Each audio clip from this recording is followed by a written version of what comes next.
Hi student, welcome back. How are you today? In the last lecture we discussed about the introduction of respiration in plant. हमने last lecture में plant में होने वाले respiration के बारे में कुछ बेसिक जानकारियाँ ली थी और सिग्निफिकेंस ऑफ रिस्पायरेशन के बारे में डिस्कस किया था. Now today we are going to discuss the types of respiration which is found in plants. Okay, so heading डाल दीजिए types of respiration.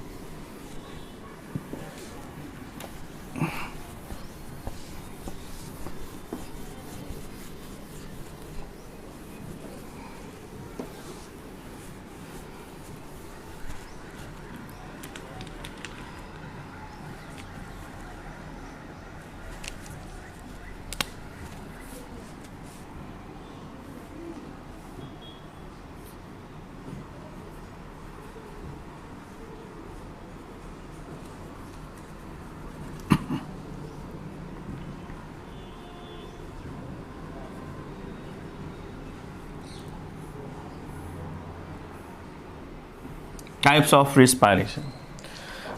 Respiration on the basis of kind of respiratory substrate, it can be divided into two types. ये depend करता है कि substrate क्या है. तो substrate के हिसाब से हमने रेस्पायरेशन को दो हिस्सों में डिवाइड कर रखा है.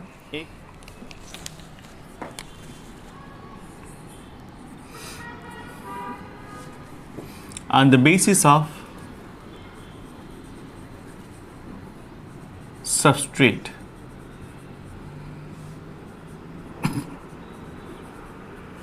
It is basically of two types. First one is a floating respiration and second one is protoplasmic respiration. What is floating respiration? It is normal respiration where general respiratory substrate and stored food is oxidized, for example starch, protein, etc. इसको हम कहते हैं floating respiration.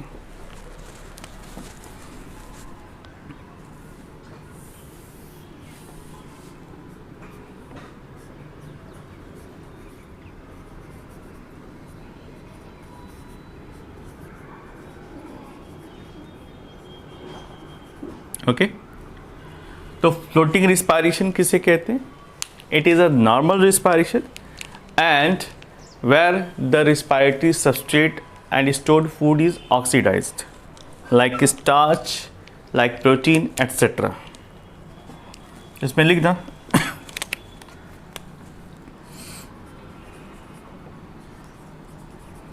normal respiration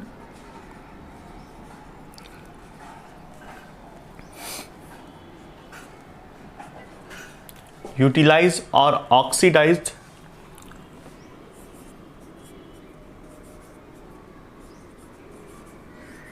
general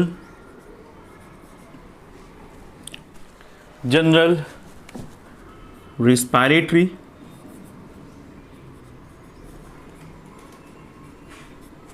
substrate. For example like starch, protein, etcetera. तो यहाँ पर starch और protein जैसे floating respiratory substrate का इस्तेमाल किया जाता है, इसीलिए इसको हम नॉर्मल रिस्पायरेशन कहते हैं. Next, protoplasmic respiration. It is respiration of starved cell. So in the case of protoplasmic respiration, it is respiration of starved cells when protoplasmic constituents are oxidised. ये वो रिस्पायरेशन है जिसमें फ्लोटिंग सबस्ट्रेट ख़त्म हो जाते हैं और ये रिस्पायरेशन होता है बिकॉज ऑफ जो भी रिजर्व फूड मटेरियल्स हैं प्रोटोप्लाज्म में, उनका ऑक्सीडेशन होता है. राइट, हेडिंग डाल दीजिए प्रोटोप्लाज्मिक रिस्पायरेशन.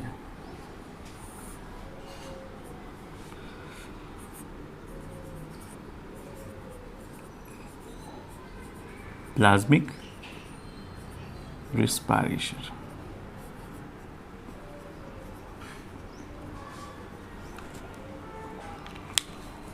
इसमें first point, it is found in the protoplasmic, it is takes place in the protoplasm.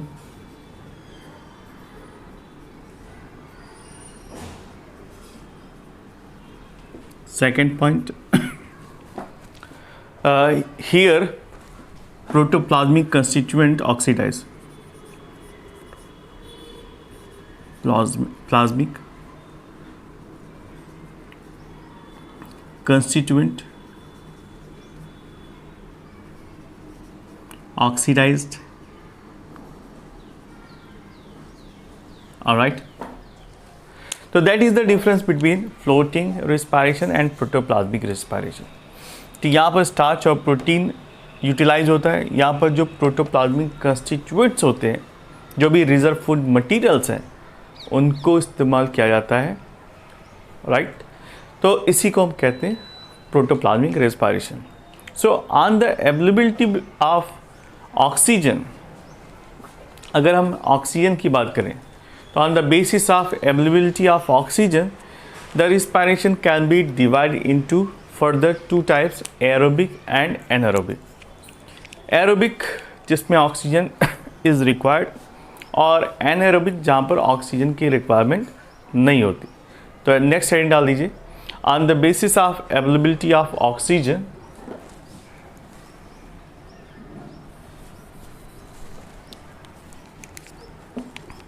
on the basis of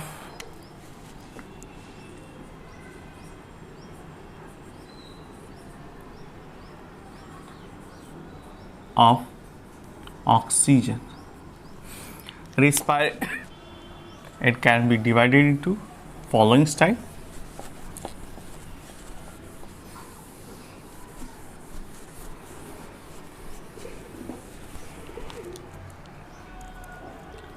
First one is aerobic.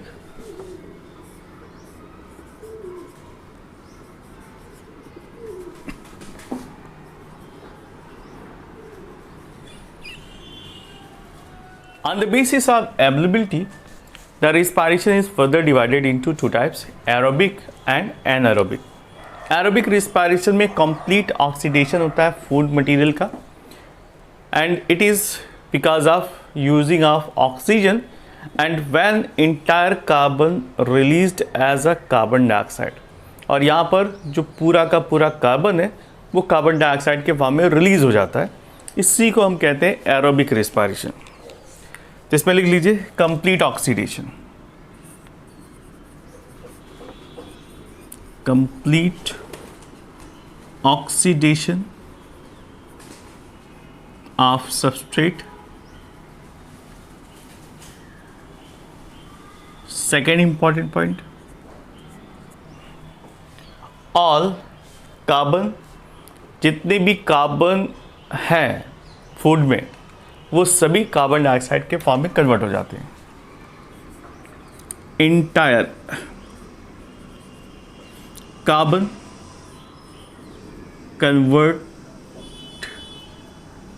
converted into carbon dioxide, right? Next important point, and in this process maximum energy releases, इसको इस form में लिखते हैं, this is food stuff C6H12O6 जिसको हम glucose कहते हैं। So in the presence of O2 plus H2O, it converted into, पूरा का पूरा जो कार्बन है कन्वर्ट हो जाता है कार्बन डाइऑक्साइड में, प्लस वाटर, ठीक है।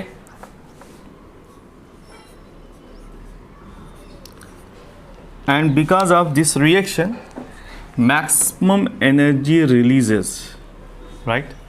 And this energy is 686 kilocalorie plus 686 जो कि काफ़ी वीक अमाउंट है, किलो कैलोरी एनर्जी रिलीज़ होती है। और इस 686 किलो कैलोरी एनर्जी को 36 ATP के फॉर्म में हम स्टोर करते हैं, which is stored in the form of ATP. How much? 36 ATP. वैसे तो प्रोडक्शन 38 ATP का होता है, लेकिन 2 ATP कंज्यूम हो जाते हैं, तो टोटल बचता है 36। इसको आप ऐसे भी लिख सकते हो, 36 और 38 ATP, राइट? क्लियर? तो this is the aerobic respiration where oxygen is required. Next, anaerobic respiration जिसको हम incomplete oxidation कहते हैं।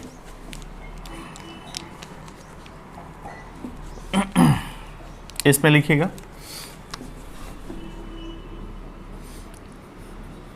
incomplete oxidation।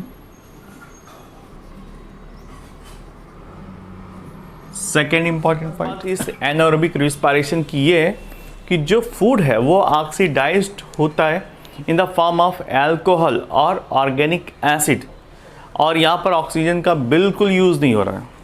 सो entire carbon either converted into alcohol और ऑर्गेनिक एसिड। ठीक है, तो लिख लीजिए food is oxidised into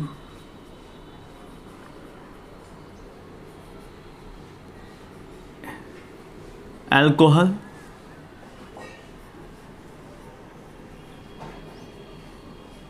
or organic acids।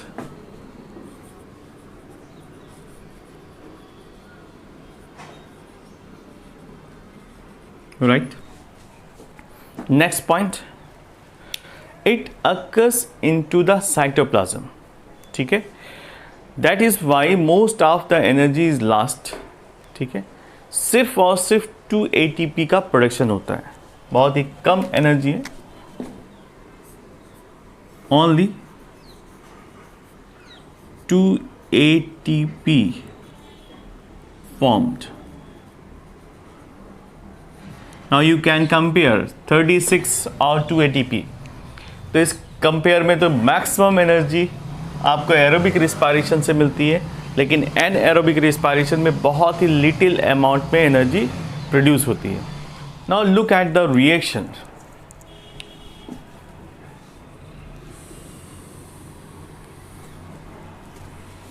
Glucose, because there is no oxygen. ठीक है, तो ये रिएक्शन इस तरह से हो जाएगा।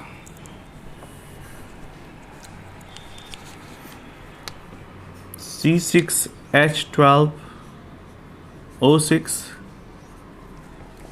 finally converted into alcohol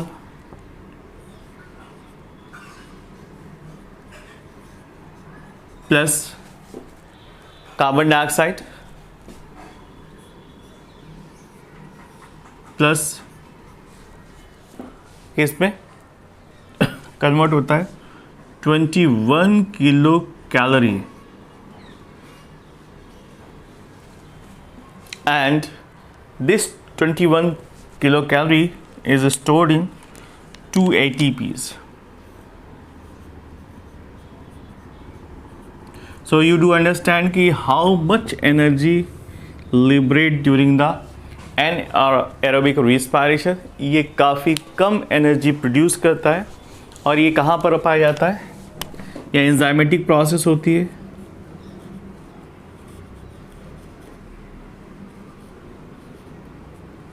process in cytoplasm, enzyme जो पाए जाते हैं, enzymes which is found in the cytoplasm.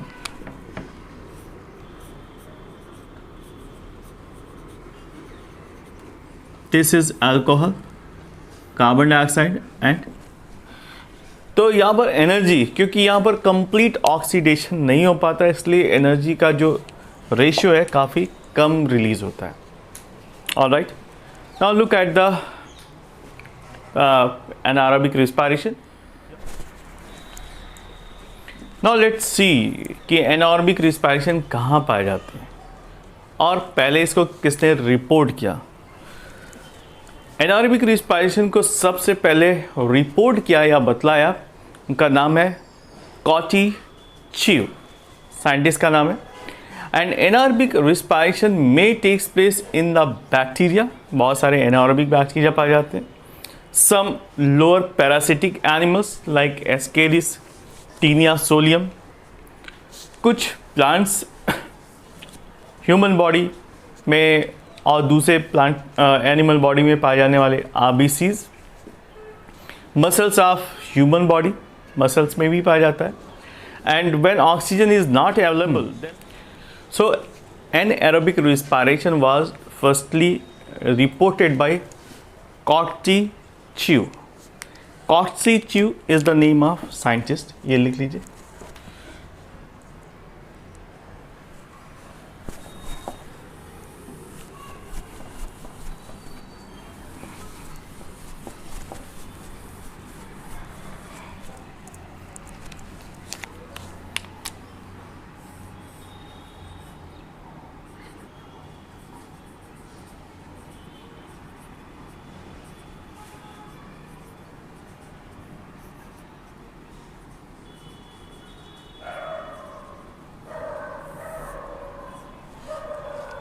इस रिस्पायरेशन को रिपोर्ट किया था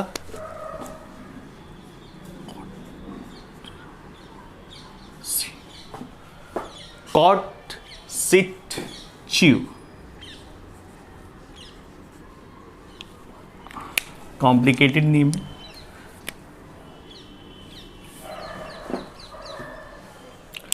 एंड एनारोबिक रिस्पायरेशन में takes place in certain bacteria, जिसको एनारोबिक बैक्टीरिया कहते हैं. सम लोअर पैरासिटिक एनिमल्स जैसे एस्केरिस है, टीनिया सोलियम है. In the case of plants, RBCs, muscles of human body. When oxygen is not available, then the food is incompletely oxidized in some organic compound. जब ये incompletely oxidise होता है तो कुछ organic compound formation करता है, जिसमें एथनॉल है, एसिटिक एसिड है और लैक्टिक एसिड है. ठीक है. In the muscle cells and some bacteria, the energy is produced by breaking of glucose into the lactic acid inside the cell. तो आपको पता होगा कि जब हम स्टूनियस एक्सरसाइज करते हैं, रनिंग करते हैं, तो उसके बाद हमारी मसल्स थक जाती हैं. ये थकावट की होती है because of formation of lactic acid. So in the muscle cells and certain bacteria, they produce energy by the breaking of glucose into the lactic acid inside the cell. Alright. Next, the amount of energy released in anaerobic respiration is much less than aerobic respiration, right? तो 2-3 point लिख लेते हैं. First of all, it is found in bacteria, plants, जो parasitic plants होते हैं, parasites जैसे Ascaris, tapeworm etcetera.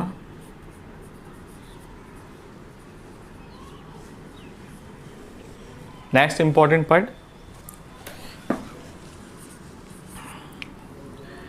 The glucose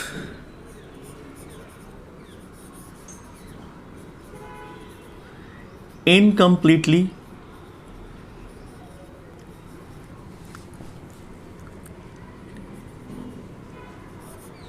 oxidized into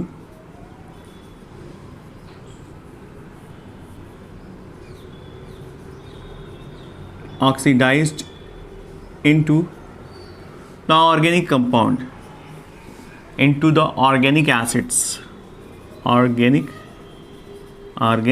acids like इसमें से जैसे कि सबसे पॉपुलर है ethanol, that is ethanol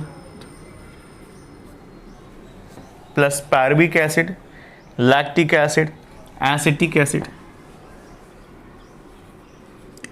lactic acid, acetic acid etcetera.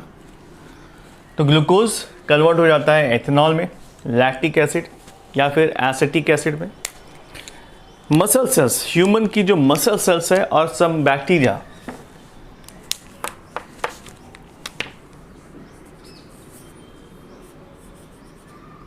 Human muscle cells and certain bacteria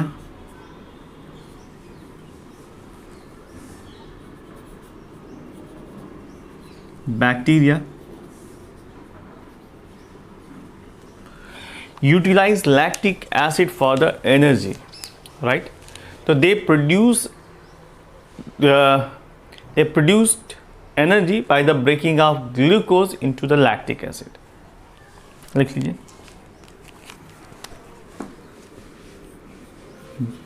they produce energy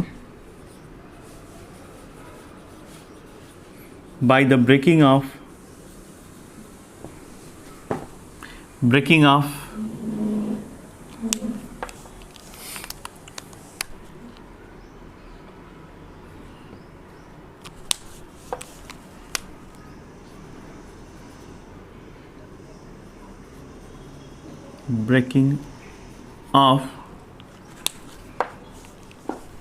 glucose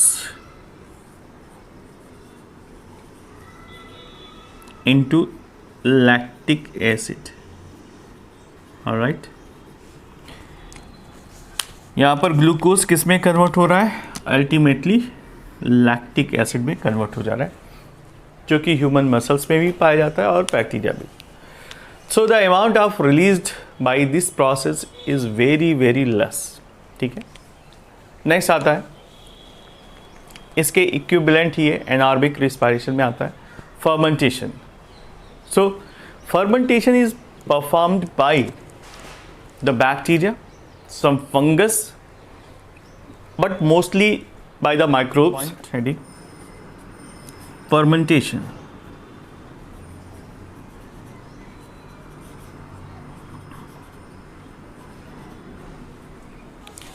Fermentation is the process which is carried out by the certain bacteria and fungus.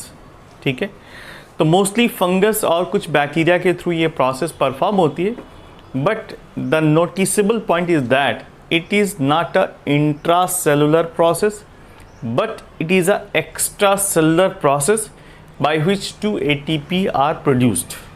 इसको हम कहते हैं fermentation process. तो ये लिख लीजिए, काफ़ी important point है, right?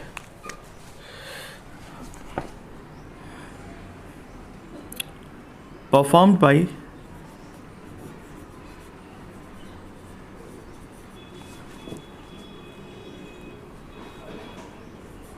by fungus and some bacteria.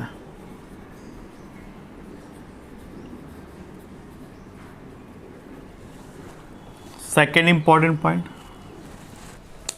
it is an extracellular process.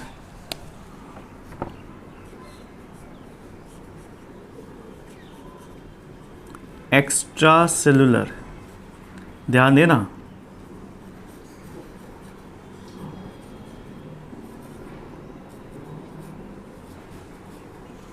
इसीलिए मैंने रेड में लिख दिया, ध्यान रखना।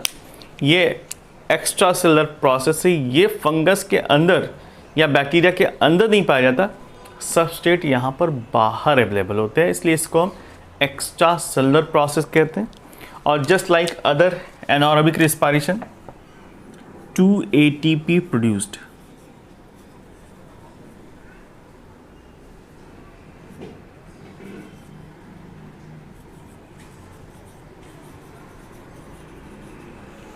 Right. Now look at the reaction. अब एक रिएक्शन लिख लेते हैं. द रिएक्शन इज सेम जैसा कि हमने एनारोबिक रिस्पायरेशन का लिखा था, बट यहाँ पर फंगस का इस्तेमाल हो रहा है फर्मेंटेशन में. ठीक है.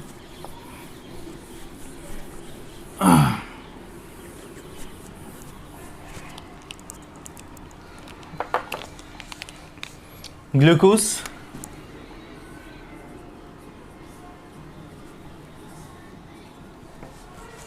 convert into the alcohol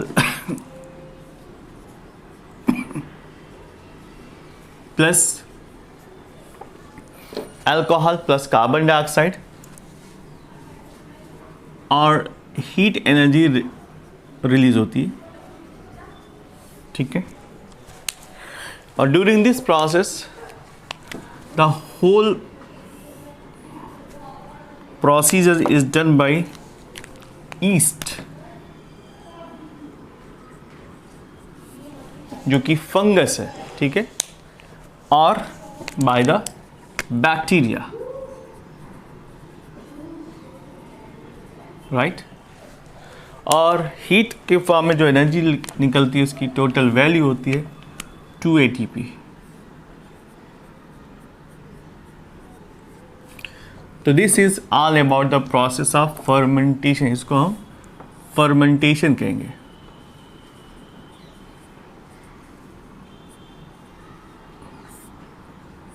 ये एक्स्ट्रा सेलुलर प्रोसेस है. इसको एनारोबिक रिस्पायरेशन में इसलिए रखते हैं क्योंकि यहाँ पर भी ऑक्सीजन की रिक्वायरमेंट नहीं पाई जाती. Both anaerobic respiration and fermentation are incomplete oxidation. Right.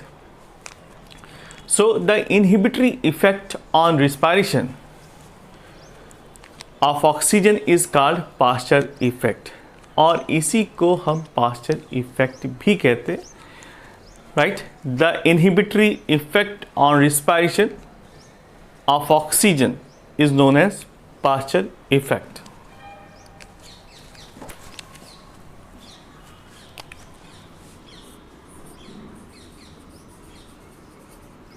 Pasture effect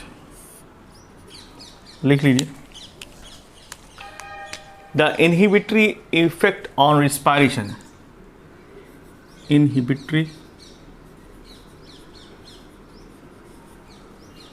effect on respiration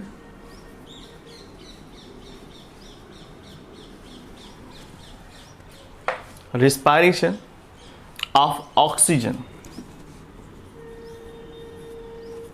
is known as Pasteur effect. Right.